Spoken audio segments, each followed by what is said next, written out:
여러분 이 말 들어보셨죠?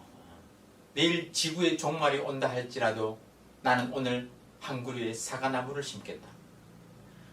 네덜란드의 철학자 스피노자의 명언으로 잘 알려져 있는 그 말입니다. 하지만 이 말은 종교개혁자 마틴 루터의 묘비에 새겨져 있는 문구라고 해요. 마틴 루터가 스피노자로부터 한 150년 전 사람이니까 이 말은 스피노자가 처음 한 말은 아니리라 생각합니다.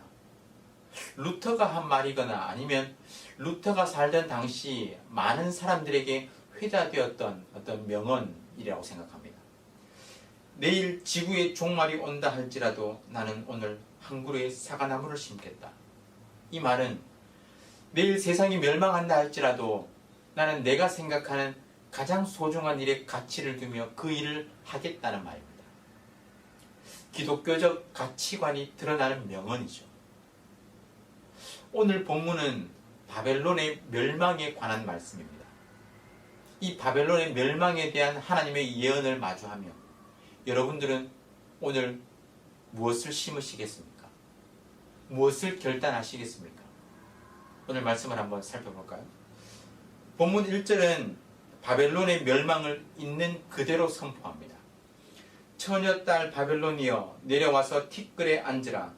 딸 갈대하여 보좌가 없어졌으니 땅에 앉으라. 내가 다시는 곱고 아리따다 일컬음을 받지 못할 것이니라.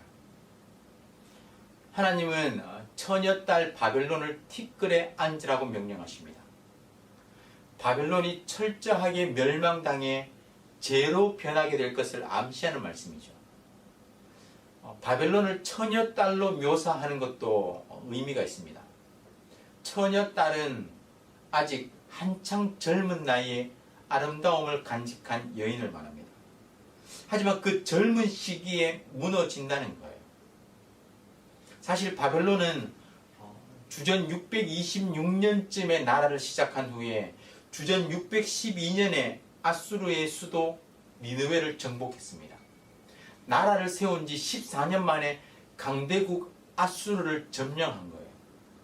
그리고 주전 586년에 그 힘이 절정에 이르러서 예루살렘을 함락시킵니다. 그런데 이것이 그렇게 오래 가지 않았어요. 그로부터 50년쯤 후에 바벨론이 멸망당합니다. 그 강대한 나라가, 영원할 것 같은 그 나라가 오래 가지 못한 것이죠. 그래서 바벨론을 처녀딸이라 묘사한 것입니다. 오늘 본문에서 바벨론이 멸망당하는 이유가 몇 가지 분명하게 제시되고 있는데요. 이를 통해서 우리는 바벨론을 반면교사 삼을 수 있습니다. 2절에서 치마를 걷어 다리를 드러내고, 또 3절에서 내 살이 드러나고 내 부끄러운 것이 보일 것이라 이렇게 말씀하는데요. 이 말은 과거에 그녀가 음란했음을 암시하는 말씀입니다. 바벨론은 사치스럽고 또 타락했고 또 음행을 일삼았습니다. 그래서 성경 전체를 보면 바벨론이라고 말하면 그것이 바로 사치와 타락의 상징이었습니다. 그리고 바벨론은 교만합니다. 8절은 이렇게 말씀하죠. 그러므로 사치하고 평안히 지내며 마음에 이르기를 나뿐이라 나 외에 다른 이가 없도다. 나는 과부로 지내지도 아니하며 자녀를 잃어버리는 일도 모르리라. 여러분, 과부가 되고 자녀를 잃는 일이 언제 일어날까요? 전쟁에서 패할 때입니다. 그런데 바벨론은 나는 절대 그렇게 되지 않을 것이고 그런 일은 모른다 라고 하죠. 전쟁에서 결코 패하는 일은 없을 것이다 자랑하는 것입니다. 실로 교만한 거죠. 7절 말씀에 내가 영영이 여주인이 되리라 말하는데, 전쟁에 승리한 자는 피정복자들, 그들을 포로로 끌고 와서 노예로 부려먹는 거예요. 전쟁의 승리에 도취되어서 영원히 자신이 주인으로 살아가겠다고 착각하는 것입니다. 그들은 자신들의 군대를 믿고 자신들의 강인함을 믿는 거예요. 천하에 우리를 대적할 자가 누가 있으랴 외치면서 교만의 극치를 달렸던 것입니다. 그런 그들에게 하나님은 5절에서 선언하십니다. 내가 다시는 여러 왕국의 여주인이라 일컬음을 받지 못하리라. 하나님의 선포입니다. 그들이 결국 멸망하게 될 것임을 말씀하신 것이죠. 이뿐이 아닙니다. 그 교만은 도를 넘었어요. 8절의 중반부에 나뿐이라 나 외에 다른 이가 없도다 라고 말씀하죠. 이 누구의 말입니까? 하나님의 말씀이 아니라 바벨론이 그렇게 외친다는 거예요. 사실 어제 말씀에서 하나님은 계속해서 반복해서 말씀하셨습니다. 나 외에 다른 신은 없다. 내가 유일한 구원자다. 다른 일은 없다. 하나님만이 하실 수 있는 말씀입니다. 하나님만이 참 신이시며 참 구원자이시기 때문이죠. 하지만 바벨론은 교만하게 자신을 신격화해서 자신이 신이라고 외치는 거예요. 자기 말고 다른 사람은 없다라고 외치는 겁니다. 바벨론의 교만한 모습은 이사야 14장 13절 14절에서 잘 나타나는데요. 바벨론은 이렇게 외쳤습니다. 내가 하늘에 올라 하나님의 무별 위에 내 자리를 높이리라. 내가 북극 지폐의 산 위에 앉으리라. 가장 높은 구름에 올라가 지극히 높은 이와 같아지리라. 바벨론이 이처럼 교만했던 거예요.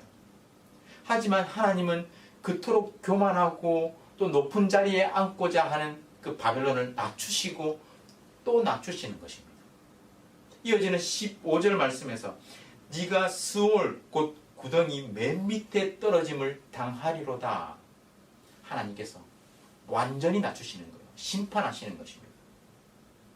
그리고 바벨론에는 우상 숭배와 점치는 죄가 만연했습니다. 12절이죠. 이제 너는 젊어서부터 힘쓰던 주문과 많은 주술을 가지고 맞서보라. 혹시 유익을 얻을 수 있는지, 혹시 놀라게 할 수 있을는지.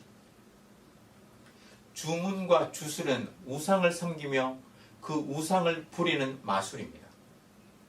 특별한 문구를 통해서 우상의 힘을 빌리는 것이죠. 이는 이방인들의 미신 행위로 하나님이 극도로 싫어하시는 행위입니다. 하나님께서 가증히 여기시는 것이죠. 그리고 마지막 바벨론의 멸망의 이유는 하나님의 백성을 학대했기 때문입니다. 6절 한 문장에 하나님의 계획과 주권이 그대로 나타나고 있는데요. 전에 내가 내 백성에게 노하여 내 기업을 욕되게 하여 그들을 네 손에 넘겨주었거늘 네가 그들을 긍휼히 여기지 아니하고 늙은이에게 네 멍에를 심히 무겁게 메우며. 하나님의 모든 계획이었습니다. 이스라엘 백성들이 범죄하고 불순종할 때 하나님은 그들에게 노하셨습니다. 그래서 그들을 바벨론의 손에 넘겨주셨어요. 바벨론을 통해 그들을 심판하신 것이죠. 하지만 바벨론은 자신이 잘나서 그런 줄 알고 교만해서 이스라엘 백성들을 긍휼히 여기지 않고 멍에를 심히 무겁게 했습니다. 하나님의 백성들을 학대했어요. 여러분 생각해 보세요. 이스라엘은 아브라함의 후손이었습니다. 하나님은 아브라함에게 약속하셨어요. 그들을 축복하는 자에게 하나님은 축복하시고 그들을 저주하는 자에게, 그들을 멸시하는 자에게 하나님은 저주하겠다 약속하셨습니다. 그래서 하나님은 이스라엘을 학대하는 바벨론을 도리어 학대하시고 그들을 멸망시키신 것입니다. 바벨론이 멸망할 것이라는 분명한 예언 앞에 이스라엘은 어떻게 해야 할까요? 내일 지구가 멸망한다 할지라도 오늘 사과나무를 심겠다는 명언처럼 바벨론의 멸망 앞에 이스라엘은 자신이 할 수 있는 최선의 것을 해야 합니다. 바벨론과 함께 멸망당하는 것이 아니라 바벨론의 멸망 속에서 자신들은 하나님의 말씀에 귀를 기울이고 하나님의 약속을 믿어야 하는 거예요. 포로된 자에게 자유를 주시겠다는 하나님의 약속을 믿고 버티는 것입니다. 말씀을 믿고 깨어있는 자에게 약속의 성취가 임하는 것입니다. 여러분, 우리는 종말의 시대를 살아가고 있습니다. 하나님의 크신 구원 계획 안에서 예수 그리스도의 재림만을 남겨둔 그 마지막 시대를 살아가고 있어요. 여러분은 이때를 어떤 마음으로 어떻게 살아가고 계십니까? 성경의 바벨론은 우리에게 반면 교사의 역할을 합니다. 교만하고 사치하고 우상을 숭배하며 또 하나님의 백성을 학대하는 그 바벨론을 통해서 우리의 삶을 돌아보며 이 마지막 때에 멸망에 함께 휩쓸리는 것이 아니라 영원한 구원에 대한 소망을 가지고 살아가시기를 주님의 이름으로 축원합니다. 오늘 코로나라는 현실이 우리를 위협하고 또 심히 우리를 위축되게 하지만 그 가운데 여러분의 삶에서 할 수 있는 가장 최선의 일을 하며 오늘 하루를 충실하게 살아가는 거예요. 그렇게 마지막 때를 살아갈 때 멸망의 심판이 아닌 구원의 심판을 경험하는 저와 여러분 되시기를 우리 주님의 이름으로 축원합니다.